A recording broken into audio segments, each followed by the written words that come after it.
Hi humans, how are you? How have you been? I'm doing well. As you can see, I'm grateful to be alive and I thank God that I'm here. Today I just wanted to share a little update with you guys because most of you are worried. You hear that I'm in the country but you're not seeing me, or I'm not posting anything to do with my health. There's a reason for that. When we came back, I had just finished my day 5 of surgery to my brain, robotic surgery to my brain. So, I mean, it comes with the side effects and all that.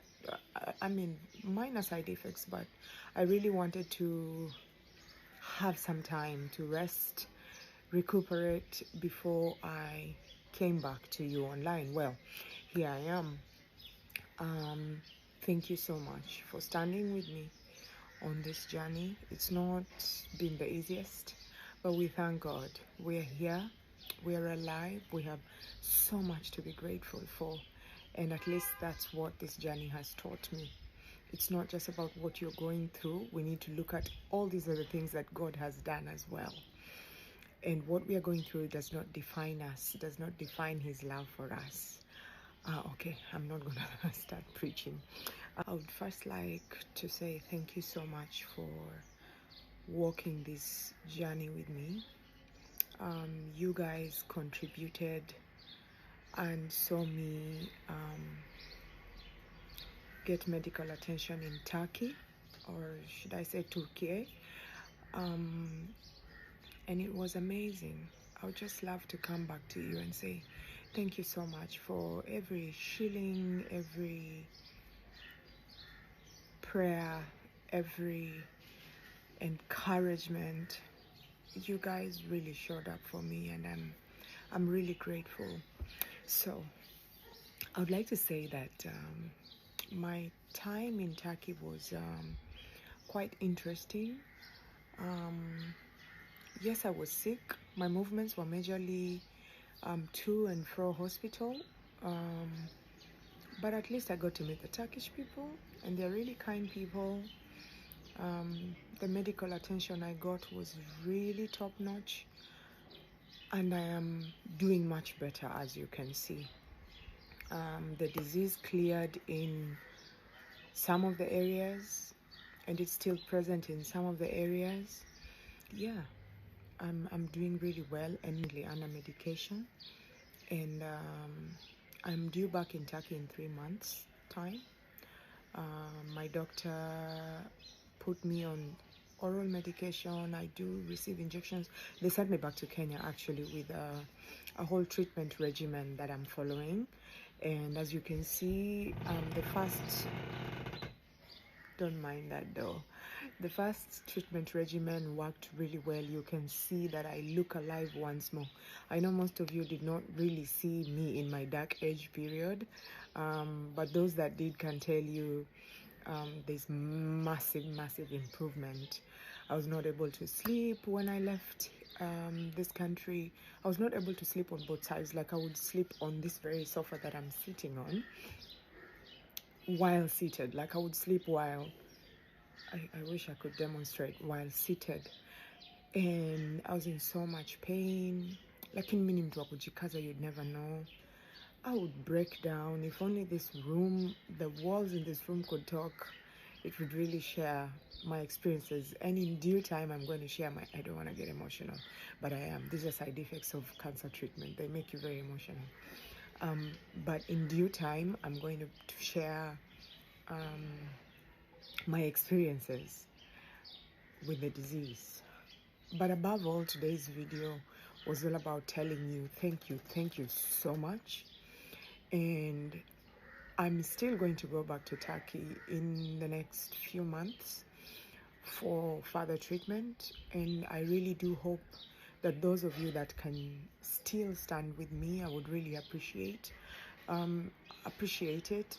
For those of you that have given and you are at the maximum, I do appreciate you, and I thank you for standing with me because I know there's so many people going through so much, but you specifically chose to give towards my cause.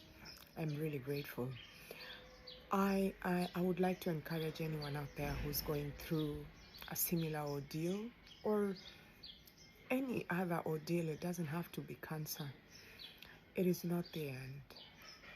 You find the warrior in you and you fight. You fight with every breath that God has given you each day that you wake up. That is proof of life. So many people are alive and well, and within minutes they lose their lives. Yes, you're struggling. Yes, you're in pain, but you're here, and that's what counts. And you've got to live it up. Purpose. Thank you so much, my humans. Good morning, Team Cyprian, and today I'm accompanied with Mokwa, the informer. So guys, Team Cyprian, let's go to his channel and give him our support by subscribing. And today is it's a sad morning. Very sad. Yeah, we have lost our own Bwire, who was an actress in Sultana, Citizen TV. So we send our condolences as Team Cyprian and Team Mokwa. May Almighty God rest our soul in peace. So I just want to read a statement from the family, so that we see what the family had to say. In loving memory of Bwire, aka Dida, in Citizen she was using the name Dida. Dida, yes. Yes. Family statement. It's with heavy hearts and humble acceptance of God this week that we announce Winfred Bwire Ndubi lost her battle to cancer. So she had cancer. Yeah. On 5th September 2024, while undergoing treatment in Turkey. We thank you all for your love, overwhelmingly support, prayers, and generous giving during her treatment. We will share more details in due course. God bless you all. Winfred Bwire's family. So, Mukua, I think this cancer is a monster. When I look at what she died of, the type of cancer, it's breast cancer. And breast cancer, to be honest, it's one of the cancers that can be managed. Probably we will get the story about how it came to happen that she didn't realize early enough, because breast cancer, they can remove the breast and at least people can survive. Because I know someone in my home, I had a breast some years back, now alive. So probably there was maybe late realization of that condition. But what we want to say generally, we can't even blame the victims. We go back to the institutions that we have as a country. We need a scenario where we have cancer screening facilities, at least in all hospitals in Kenya, because that's how people will be able to go for cancer screening and know whether they have any problem.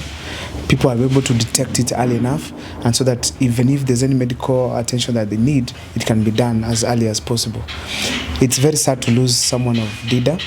That is very sad.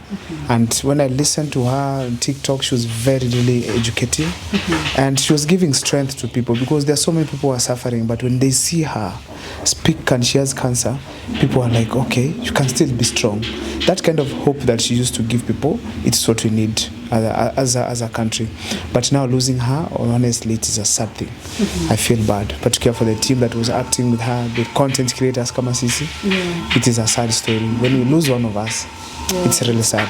And the fact that she was young.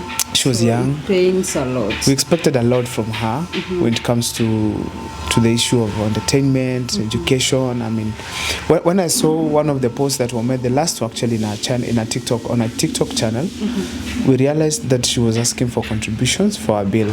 I hope, for me, I sent mine, and I hope some of people also did the same. Especially TikTok family, they have been contributing a lot. Yeah, we try our best, but now God's timing. Someone used to say, whatever has been accepted here on earth, even in heaven, it's also accepted. And God's will is always His will. So we just pray that God grants the family strength at this point, and at least the people left behind that are closest to her also to feel strong, because I know this is the journey that we are all heading to. But Mungu atatusaidia. But now what pains me is this fact of people traveling to outside the countries for treatment, and yet in Kenya we can afford such a facilities, but due to robbery in Kenya, or our government with bad governance, we cannot even afford even one hospital in Kenya which treats cancer very well.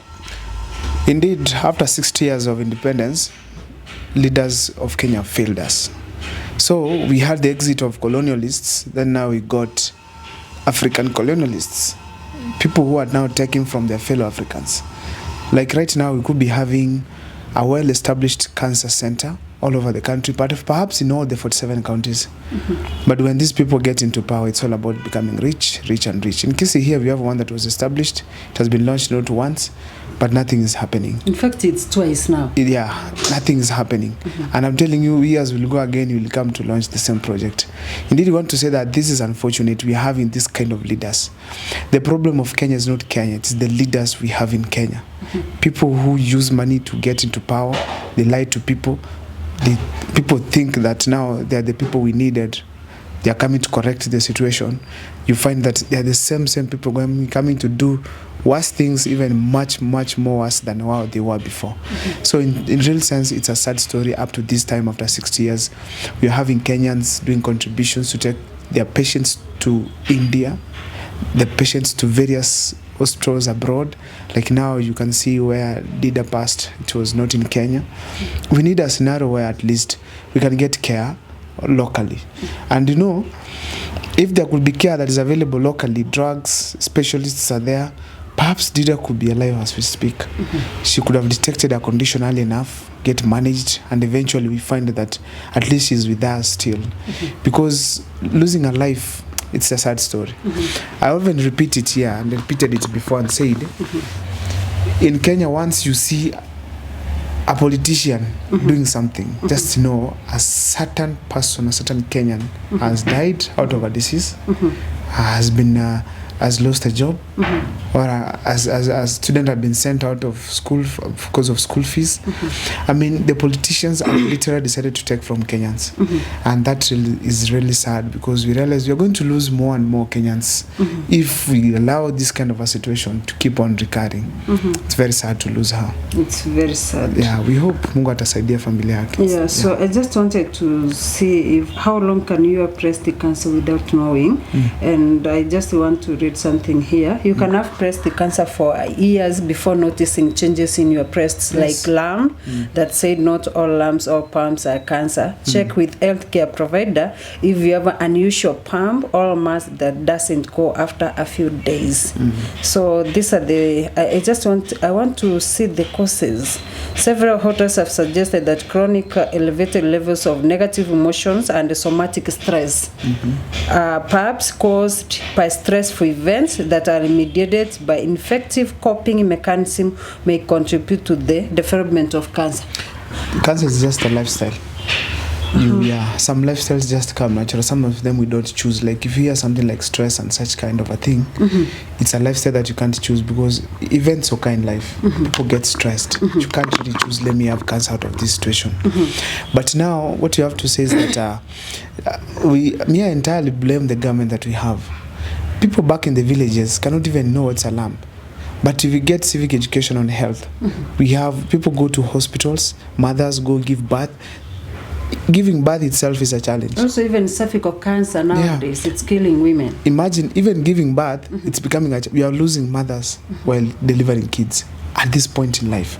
That means that we have a problem. We need civic education on women. If a woman goes for, if there's a young girl who has gone to hospital, this young girl, it should be a law or maybe a system that is set in the hospital that if there's a lady who was reported in the hospital, this lady is mandatory or she's guided to visit other offices within the hospital by the government to give free services where they can be screened for cancer. You know, there's some, for instance, breast cancer, there's a way they do check by specialists. Maybe there's a way they touch and ensure if they are checking for lumps and such. Even they can even teach these girls on how they can search and detect lumps by themselves, you know. But now we don't have such kind of a facility. Come to Amanda, if someone has gone to hospital, maybe for a certain problem, malaria or something, that's the only thing that is managed there. We don't have a scenario where Someone can go and be told, now what you do, because you are a lady, there are some conditions that can come as a result of this process. So what you do, go to certain department, get screened for cancer, go to another one, get tested for HIV, go somewhere and be told, this is what you need to do, and that's such and such to prevent such a condition. I mean, if there are people who are stressed, like they are saying breast cancer can result from stress, at least you can get, there's a psychologist somewhere who is there in an office asking, guiding you, a counselor guiding you on how to live in life, how to understand your situation. But now we have jobless youths outside there who are psychologists, others are mental specialists, mental health specialists, but they don't have a job, yet people are dying out of such conditions. In short, the government is failing us, but we want to hope that we also, young girls outside there, can now be able to understand that the government will never help us. They take up their roles by themselves. They ensure they have seen these specialists across the country, and they actually have, I have an advice. We have these interns, these medical practitioners, these medical students who have already qualified and they know what they can do as far as breast cancer is concerned. We can have a scenario where they can be conducting themselves, they can organize themselves and conduct cancer checking. Even someone pays 20 bob, 30 bob, 50 bob for just a simple check. You know, they can do it back in high schools, they can go to universities, they can come to villages and do that, so that at least they can develop some income for themselves and as well help the society. Because honestly, you can't say entirely because they're educated, let them offer for free. Let them just even take 50 bob, because to just touch a woman and feel whether she's having any problem, checking blood pressure, because there are people who detect even blood pressure after a long time. Let them take this initiative, come up with a group, move around the country. At least they can get to villages and try at least help people. Wow, amazing. Yeah. I just want to read something here as we wind up. What to eat to avoid breast cancer. You know, sometimes it's good we share so that at least we all learn. Lower dietary fat between 10% to 20% of calories. That means we should not take something which has fat, too much fat. Yeah, eat more plant-based protein and eat less animal-based protein. Minimum daily servings of drink 8 to 10 glasses of water a day. But this one, taking water, that one is a bit tricky. But I know there are some people who will take even 12. Limit caffeine to no more than 1 to 2 cups a day. Drink alcohol in moderation. Limit nitrates and cured foods. It is true. You know, such kind of information, imagine someone without a smartphone. Always better. But even if we have a certain program, even if it's in the government parastatal like ABC, where we are having pure cancer and other diseases education, I mean, it is very important. Like now, the foods we should eat in this country. You know, some Kenyans eat certain things because that's what they have. You find that hakuna kitu ingine, you know. So therefore, it is ideal when we have these things are connected. Like it's ideal when we have a proper and functioning government, and then we have also people who are educated and at least they are aware on what they're supposed to do as far as their health is concerned. And then we go far much ahead to ensure that we have had our medical practitioners at least getting to the people and trying to ensure they have guided them the right way. I was following some documentary for instance, places like in the US, you find that there are community programs. A community center, it is known that there you go for just checkups, you go for a certain program, even if it is mental health. In Kisi here, look for a community program where there's issues to do with health, because there are people who have stress. They don't know where they can meet those with the stress, they share their issues. There are people who are having issues to do with even blood pressure. They even don't know how they can be managed. At least if they get to interact with some of their fellows where they meet, they can comfortably share and tell each other, okay, this is what I do to manage myself. This is what I do to avoid this and that. But now we don't have such centers. Politicians are concentrated on roads and constructions where they can steal money. Places like offering services, you don't see that. Because it's even sad. Just recently, we could not have vaccines in the country for immunizing kids. There are no immunizations here because you realize that government has not bought them, does not procured such kind of essential commodities for the people of Kenya. Children, for that sake, children. So therefore you realize people don't take what people want seriously. The people's needs are their needs. The government has its own people. And that's when now we are going to see government politicians having watches of 600,000, 100 million, 1 million, 9 million, driving cars of 30 million. Yeah, this person has been in office in just 1 year. You realize, where are these people? Right now as we speak, we have politicians who are building houses in all cities in this country. Someone has houses in Mombasa, 2, one in Mombasa, another one in Malindi, a house is Nairobi, even 2 in Nairobi, Kileleshwa. You go to Runda, you go to Lavington, you go to Mdaiga, there's a house of one politician. You go to Eldoret, there's a house. You come to Kisii here, is just building a house, and this person is still dishing money to people. So you realize, where do they get this money from? When you see a politician do such massive investment, there's a Kenyan who is dying somewhere because of that. There's a Kenyan chased out of school fees because of that. There's a Kenyan somewhere who is right now battling with poverty because of such kind of actions by our politicians. Indeed, it needs to come to an end.